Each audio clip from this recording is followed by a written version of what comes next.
আমাদের সমাজে এমন কিছু মানুষ থাকে যারা অন্যের খুশিতে বা কারোর সাথে ভালো কিছু হলে মনে মনে প্রচুর অসন্তুষ্ট হয়। আসলে তারা অন্যের ভালো দেখতে পারে না। তাতে কী লাভ? অতিরিক্ত রাগ হিংসার কারণে তোমার নিজের শরীর খারাপ হবে, তুমি সবসময় অন্যমনস্ক থাকবে, নিজের কোনো কাজ মন দিয়ে করতে পারবে না, তাতে ক্ষতি তোমারই হবে।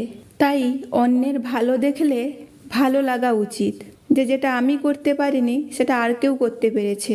তাতে তোমার মনে শান্তি থাকবে, তোমার মাথা স্থির থাকবে, তুমি নিজের কাজও ঠিকঠাকভাবে গুছিয়ে করতে পারবে, তুমিও সেরকম কোনো সাফল্য পেতে পারো। যদি তুমি তাকে দেখে হিংসা না করে যদি তার থেকে কিছু শিক্ষা নিতে পারো, যে সে যখন পেরেছে আমিও করতে পারবো। যারা অন্যের ভালো দেখে আনন্দ পায় তারা সত্যিকারের ভালো মানুষ, ভালো মনের মানুষ।